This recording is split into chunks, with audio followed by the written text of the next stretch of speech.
Welcome to the course Business Analytics and Data Mining Modeling using R.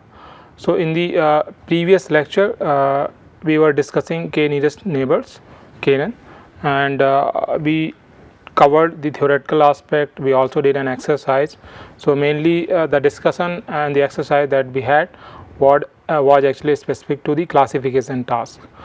Right. So, let's continue the discussion on KNN.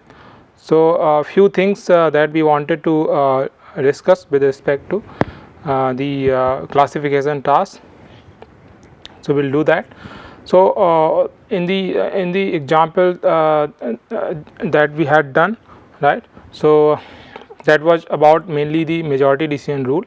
So, sometimes we might have, as we have talked in the performance metric lectures as well, that sometimes we might have the class of interest, and therefore we would like to we would be interested in classifying the records to that class of interest.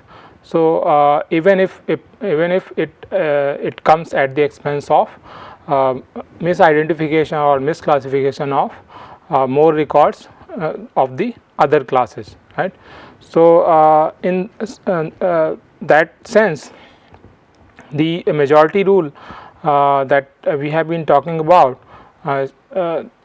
in the KNN case, right, where if we find the distances, right, we find the k nearest neighbors, and then depending on those nearest neighbors, then we classify the new observations depending on the majority rule, right. For the classification task, we find out the majority class, most prevalent class among those k neighbors, and then that particular class is assigned to the new observation or classified as the class of the new observation. Now, this majority decision rule, if we connect it this particular rule with the cutoff probability value that we have been using specifically in the context of class of interest, or even in the when we have we have the equal misclassification cost, or we do not have a specific class of interest, and we are looking to minimize the overall classification error, overall misclassification error. Even in that case also, we can connect this majority decision rule with that the probability value. So, if we take the two class scenario where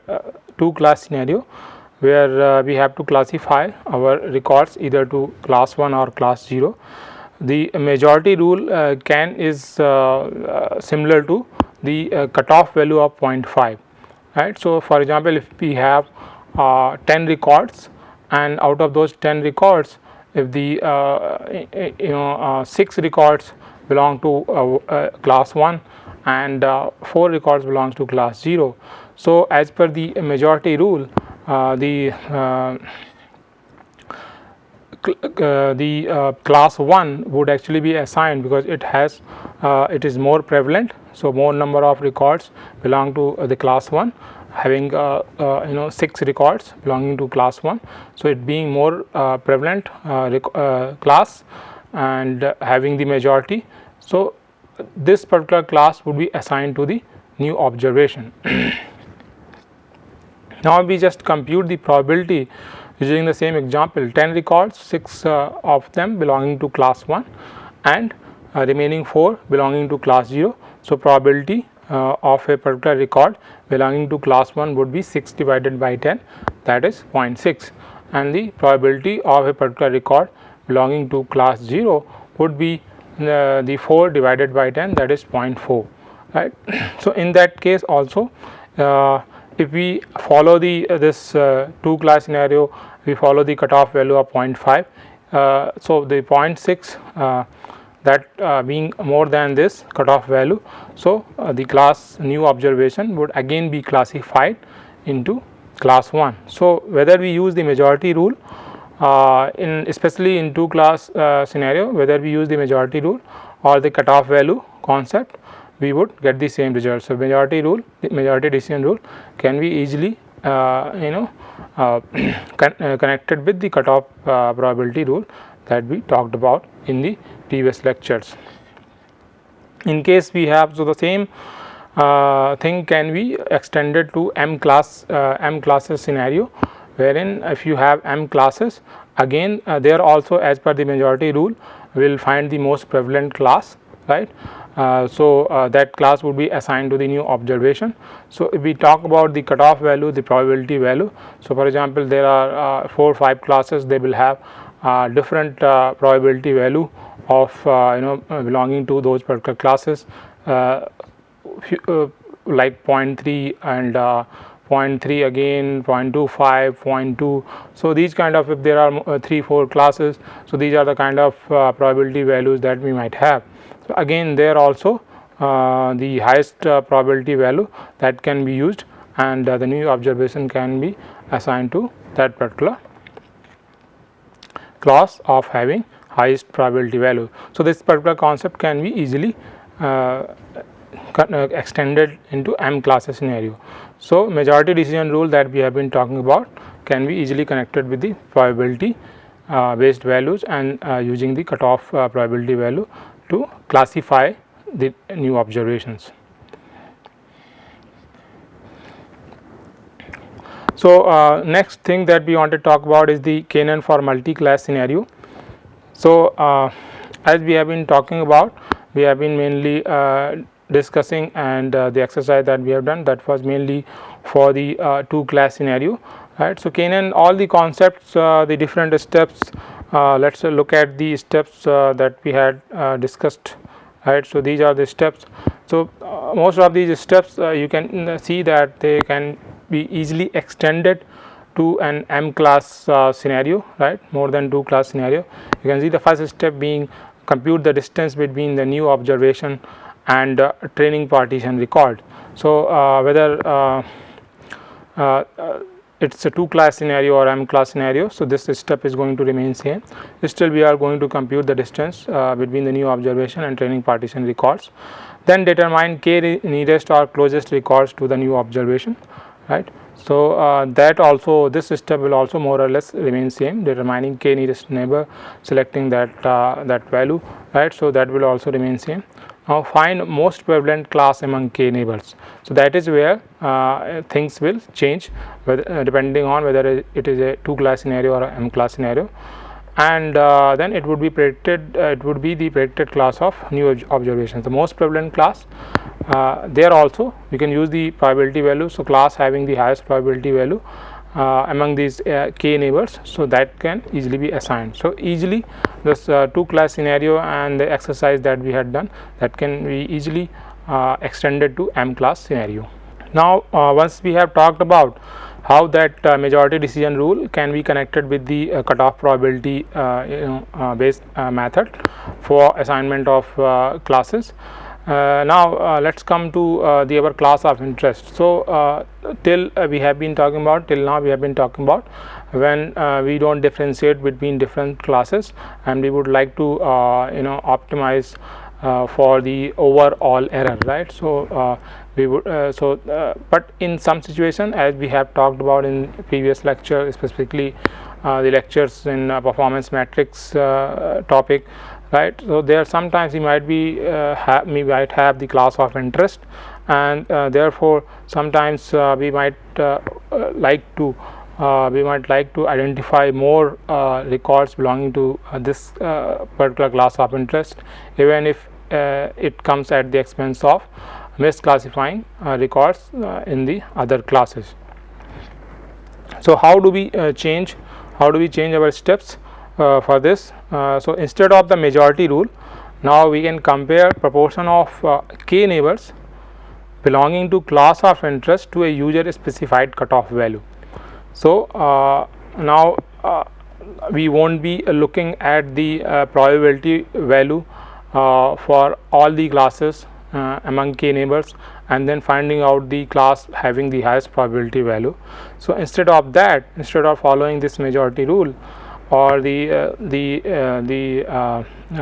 respective probability based method, cutoff probability based method, will focus on the class of interest and will try to find out the proportion of k neighbors, right, proportion of k neighbors that belong to the class of interest. That means also in the probability terms, the probability of a particular record belonging to the class of interest among those k neighbors. So once we compute that probability, then we can compare it to the user specified cutoff value, because we are more interested in finding out the class of interest members. So therefore, instead of having a higher, in a 2 class scenario, we would like to have 0.5 is the cutoff value. Even if for the class of interest also, if it is a 2 class scenario, we might specify a lower cutoff value than 0.5. It could be 0.4, it could be 0.3, 0.2, depending on the scenario. So if it is the class of interest is quite rare in the data set that we have, then probably we might lower it down to 0.2 or 0.1. Right. So depending on the situation, we might lower down the user specified this cutoff value from 0.5 to as low as 0.1, or right. So now the proportion of this probability value among k neighbors, the probability value of belonging to class of interest, that would be compared to this specified cutoff value. So if it is greater than this value, cutoff value, specified cutoff value, then the class would be that particular record observation would be classified to the class of interest, otherwise not. So we are not interested in classifying the records into other classes. So our main focus is the class of interest. So we just focus on we just compute the relevant probability value for that class of interest, and then we compare it to the specified cutoff value. So eventually we would be able to identify more records belonging to class 1, and then there are going to be typically there are going to be more misclassification for other classes. So let's move forward. So till now the discussion that we had about k-NN modeling, this was with respect to classification task. Can we use k-NN for prediction task? Yes, it can be used. So as you have seen that in the classification task, the outcome variable, that is the categorical, that has to be categorical variable, and if it is a numerical variable, then we will have to convert it into a categorical variable through binning. So for a classification task, we will have to do that, but for prediction task, our variable has to be a numeric variable or continuous variable. So let's discuss how k-NN is different for a prediction task in with respect to in comparison to classification task. So again, main idea is to find k records in the training partition which are neighboring the new observation to be predicted. So this particular step doesn't change, right? So main idea is to find k records in the training partition which are neighboring the new observation to be predicted. So this step remains as is. Now let's look at the second step. So these k neighbors that we have identified in the first step are used to predict the value of a new observation. So earlier we used to predict the class of new observation in the classification task. Now we want to predict the value of new observation. Now how do we do that? So in the classification task, we had this majority rule decision, or the higher probability value, class having the highest probability value. So that could be used. Now instead of the majority most prevalent class, now because this is a prediction task, we would be taking the average value of the outcome variable among the neighbors. So the k neighbors that we have identified in the previous step, right? So for all those variables, we take the average value of the outcome variable, and this particular value would actually be the predicted value for the new observation. Sometimes researchers or analysts, they might prefer the weighted average value, and generally this weighted average is computed in a fashion that weight for a neighbor decreases as its distance from the new observation to be classified increases. So the points, if we want to see this, so different points could be there. belonging to different classes for our class of interest, right? So the weights for the points, for example, these are the close by points, so we are having the k value of 4. So therefore the weights, this point seems to be, this particular neighbor seems to be closer to this new observation, right? This is let's say this is the distance, and based on the distance and the value of k, we have identified 4 nearest neighbors. Now we try to compare these neighbors. So probably this is the smallest, and then followed by this one, then let's say this one, and then this one.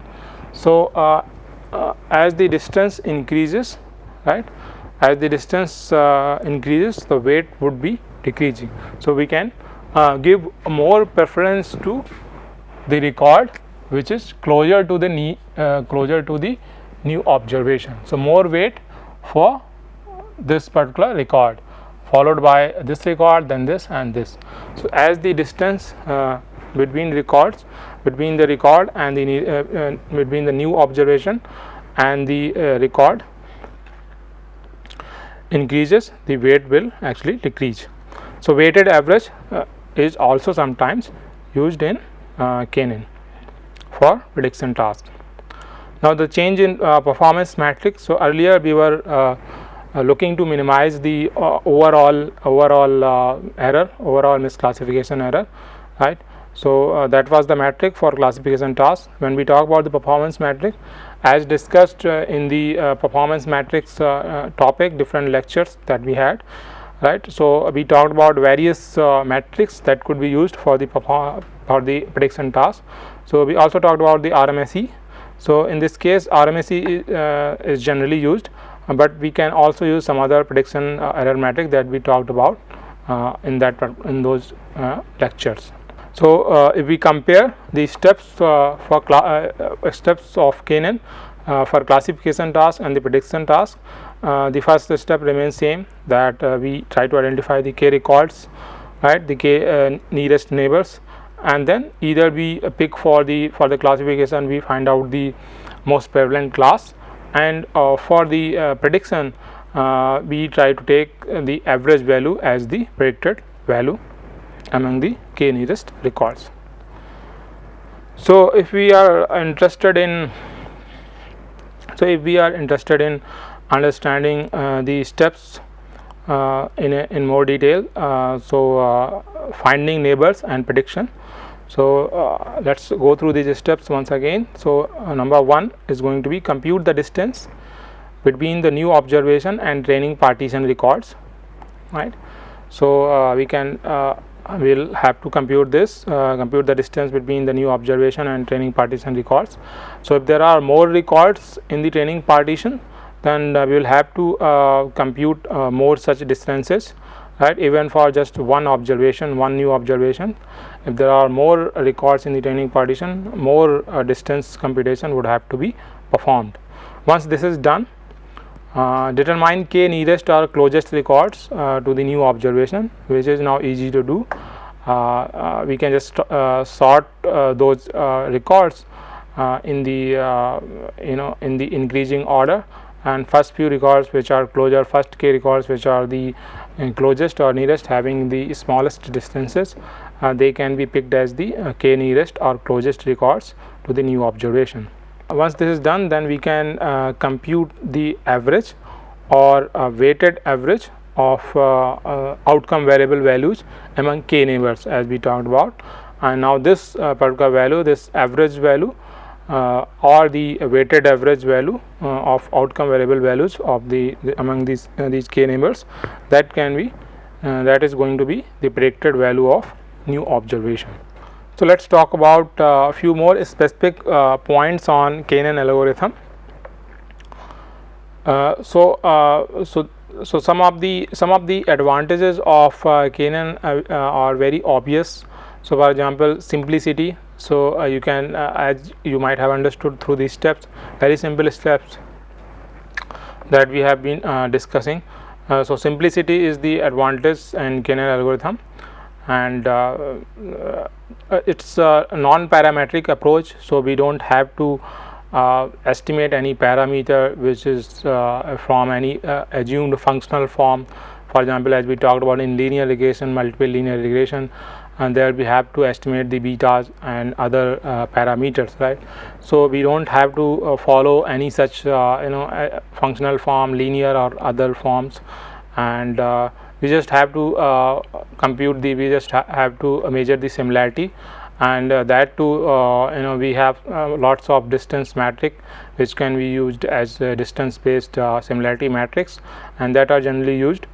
So simple and non-parametric approach. So these are some of the advantages of KNN, and as we have talked about, if we are dealing with a very large data set, then in that case if we slide the value of k to a lower value, then this computation problem that can also be handled, and large number of observation that won't that can also be classified or predicted. Now let's look at some of the problems that we might have to encounter in KNN modeling. So first one, the computation time to find nearest neighbors for large training partition. So of course, if the value of k is the optimum value of k is on the higher side, in that case we'll have to do a lot more computations. So computation time to find nearest neighbors for large training partition. So because there would be a more number of observation, more number of records, because for a new observation we have to compute distances with each of the records that are present in the training partition. So if the training partition is quite large, then a lot more computation will have to be performed, and so this would increase the computation time. Now dimension reduction techniques, so those can be applied to to handle this problem, to manage this problem. So we are able to reduce the number of variables, the set of predictors that are going to be used for KNN modeling, then definitely this particular problem, this particular issue can be managed, can be handled. We will have less number of computation to perform, as you know that we use the Euclidean distance metric to compute the distances, and there if we have less number of coordinates, right, less number of coordinates, so less fewer number of computation would have to be performed. Our Euclidean distance formula would be smaller and having fewer number of computations. So dimension reduction techniques would definitely help. So we should have just the most useful predictors in our model, and that would also reduce the computation time for KNN.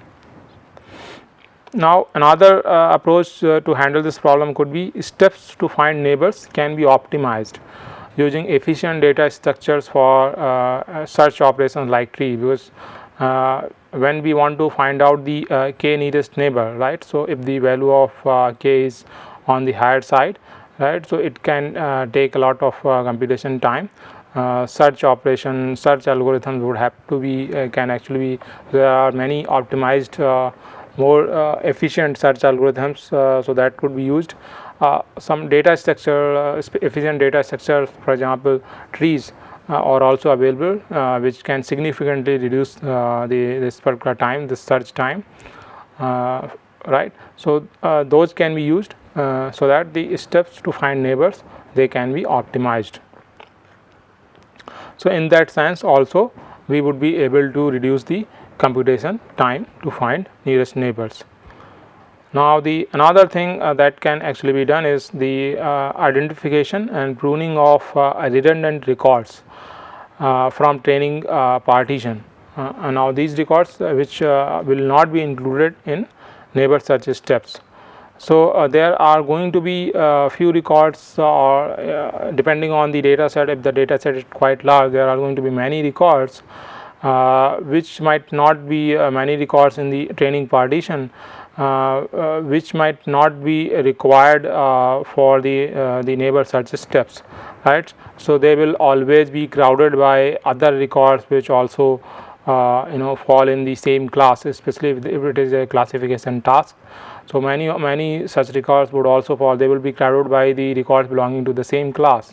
So therefore we can avoid searching through those records, or even computing distances for some of those records, because if they are not going to figure out in that k neighborhoods or the search steps. So some of those records can be identified and pruned, so that would reduce the number of computations, right. So this can also be done. We can identify and prune the redundant records, so that when we do our neighbor search steps, when we perform our neighbor search steps, so we would be able to avoid, we will be able to reduce some of the computations, some of the required computations. Now the next problem that can be associated with the KNN algorithm is the because of the curse of dimensionality. So we have been talking about, if the there are more number of predictors, so another problem might figure in, specifically in the KNN context, because if there are more number of predictors, as written in the first point under curse of dimensionality, the sample size requirement depends on number of predictors. So if we have more number of predictors, the number of observation that we might require in our data set to have a useful model, that would also increase. So if we have more number of predictors, we would be requiring more number of cases, more number of observation and or records. So that would also increase the number of computations in a KNN algorithm, because in the training partition as well, we will have more number of records, and therefore for a new observation we will have to compute distances and then search for the k neighbors. So those computation would also increase. So in the previous point we talked about dimension reduction techniques. So that also, if we don't handle that, so probably this is one of the thing that should be done. Dimension reduction techniques should be applied to have the useful set of predictors only. Otherwise, other problems could also come in, one related to sample size. The number of observation, that requirement would also be on the higher side if we include more number of predictors. So as we discussed, if we don't handle this curse of dimensionality, this sample size, the number of predictors, more number of predictors, therefore the bigger sample size, and therefore more number of observations, and that would eventually lead to more computations for neighbors, whether it's for distance computation, whether it's for the distance computation to identify a nearest neighbor, or then whether it's for selecting the k nearest neighbors.